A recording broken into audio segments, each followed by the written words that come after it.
But should we turn to the Bible? I'm just going to share just a few thoughts with us. We're going to turn to Matthew, and we're going to turn to chapter 4, and starting at verse 18. It's going to come up on the screen as well, so not to worry if you don't have a Bible, don't have an app on your phone, but Matthew 4 says this: As Jesus was walking beside the Sea of Galilee, he saw two brothers, Simon called Peter and his brother Andrew.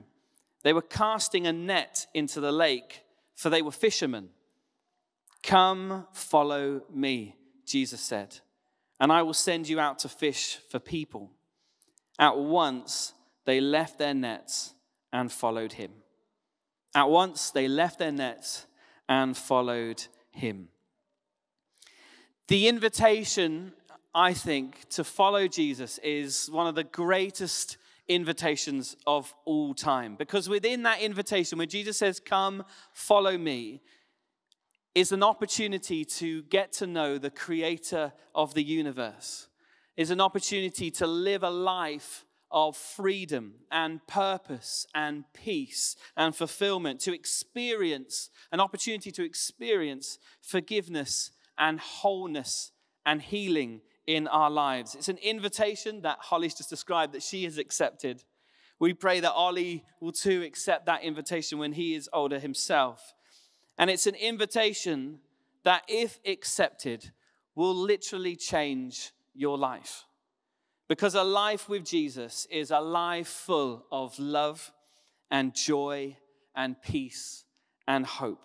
Jesus essentially says to these brothers in the passage that we read, "Come follow me, and I will show you a life that you could have never thought was possible." And that same offer, that same life, that same opportunity is available to every single one of us this morning. But you might say, there's got to be a catch. There's got to be a catch to that sort of an invitation, that sort of life. Well, the other day, I couldn't quite believe my luck that I received this email which said, "You're invited."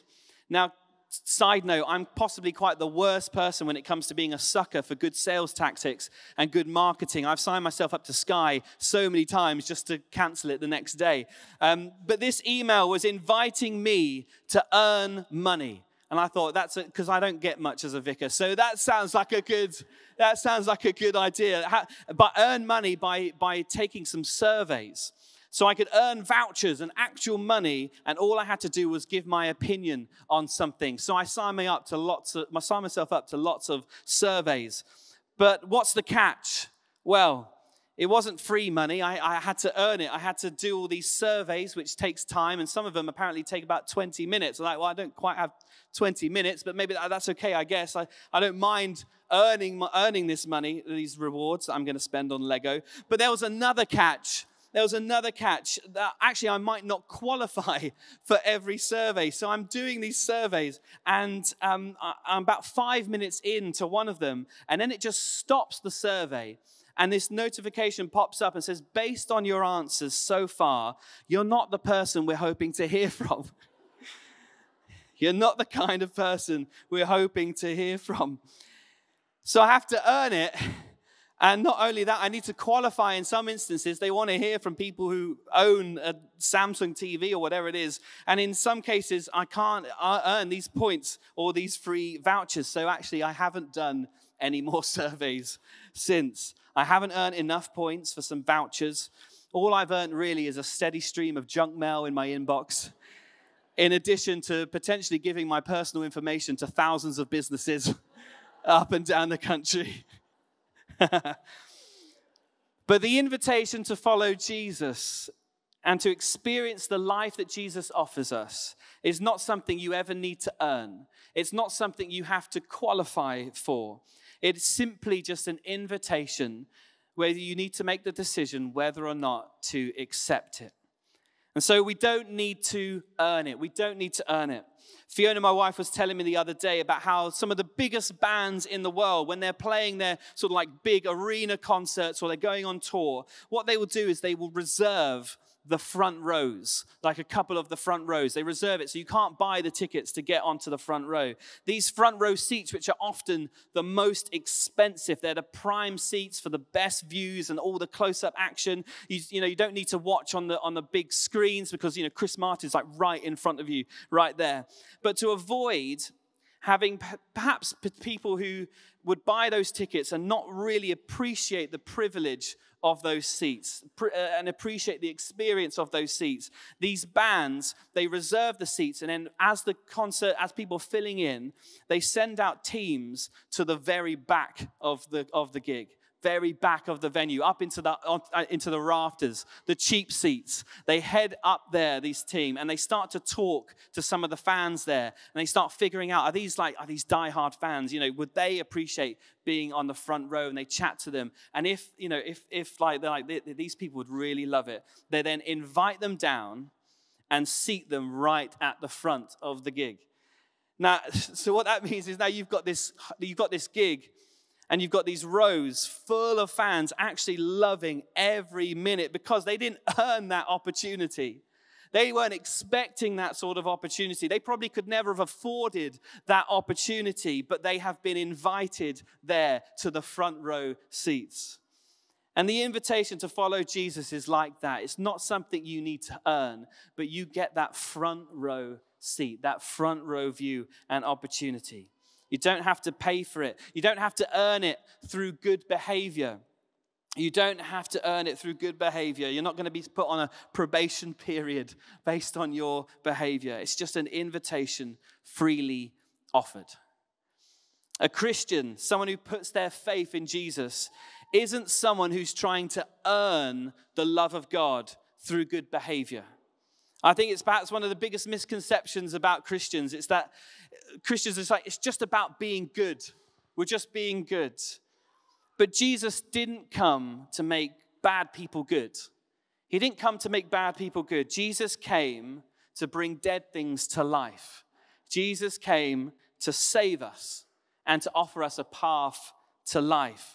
If it's simply about being a good person or just behaving well, then I could pop down to W.H. Smith's and I could go to the self-help section and I could try and figure it out myself. But that's not my only problem. I was saying that's not my problem, but my behavior maybe is a problem. But it's not my only problem. My problem in life is that I need saving. I need, firstly, saving from myself. I need saving from my sin.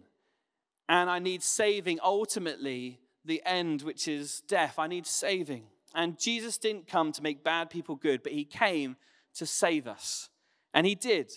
Jesus did that when he died on a cross for us, where he took on our sin and our shame and our guilt. And all of that stuff died with him. And then 3 days later, he rose from the dead and now offers us that chance to rise to life with him. That's what this moment here that we're going to do in baptism is. It's this symbolic moment as we get in there and we do full immersion with Holly.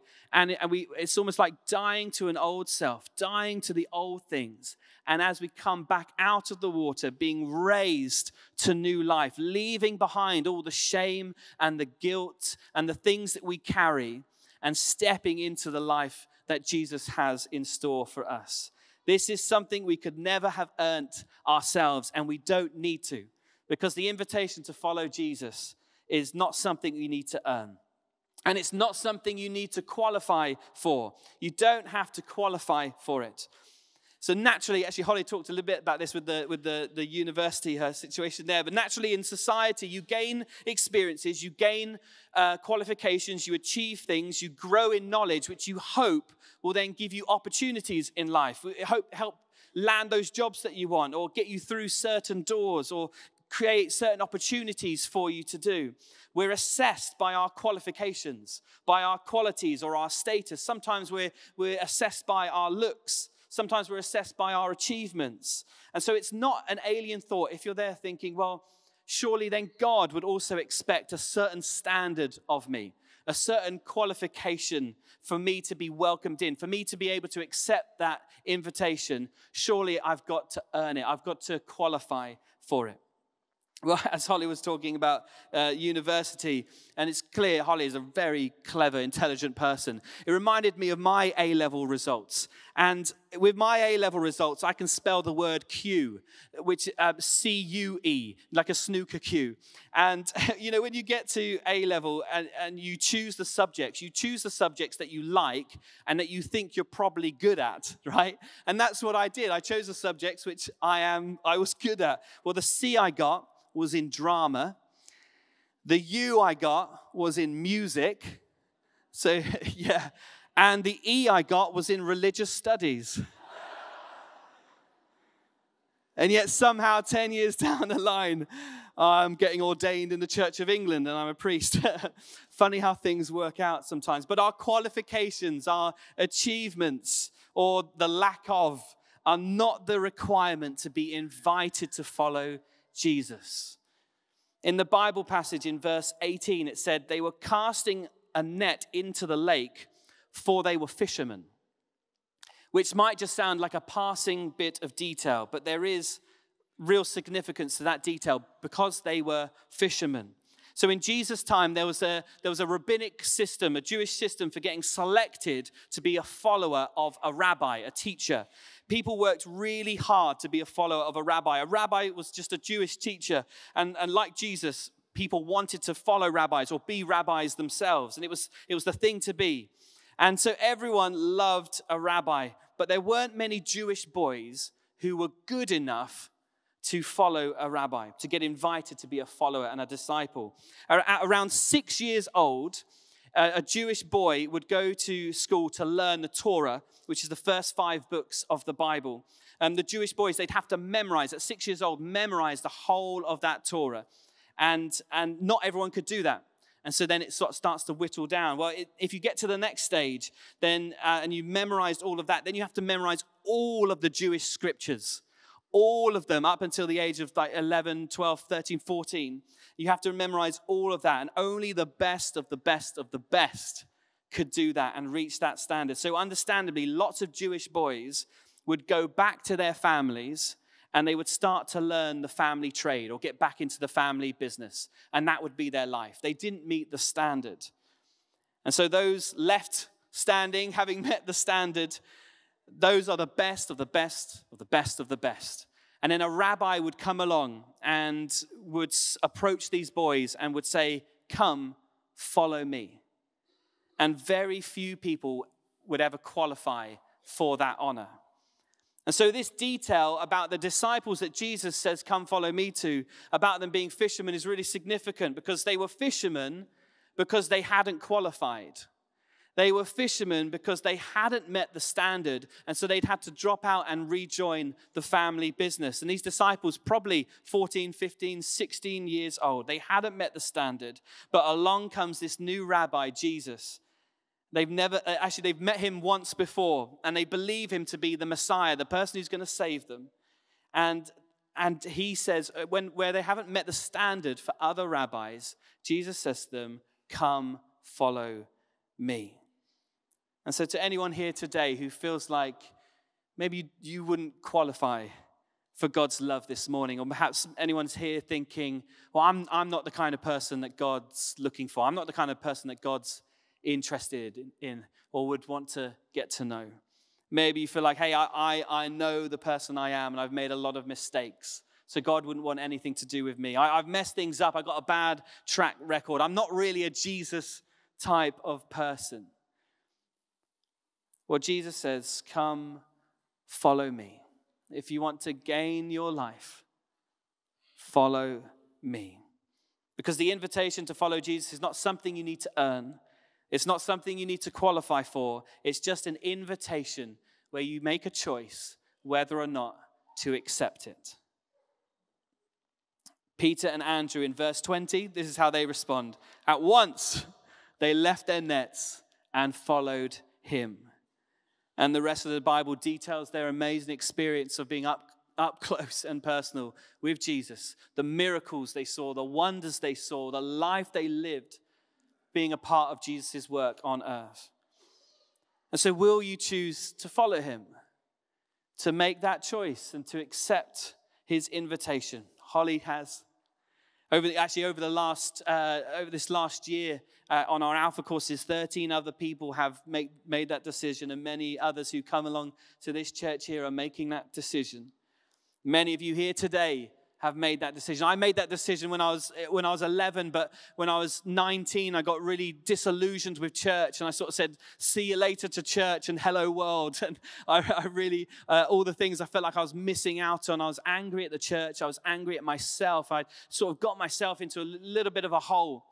And I remember just one Sunday morning after a big Saturday night, and I just remember thinking, what am I doing with my life? What are these decisions that I'm making? I need to turn this around. And I remember walking up into this church. I prayed to God. I said, "God, if you really want if you really want me, and you're really interested in me, and you really want me to follow you, then I need you to show up. Because as I walk through this church door and it doesn't happen, this is the last chance." And I remember walking through those doors of that church that time, St. Peter's in Brighton. And I remember walking through those doors and feeling like I had come home. As soon as I walked through the doors, I felt this peace, this love, this acceptance of God as I came in. And I knew then in that moment that I would dedicate my life to helping church be a place where people would always feel welcomed and people would always feel welcomed home. That's actually a phrase that we have here, welcome home. Sometimes we have a banner, I don't know where it's gone, but sometimes it's on the door and it says welcome home, because that's what we want it to feel like. That as you come into the building, as you come and be a part of this family, as you walk in through those doors, it feels like it's coming home. So,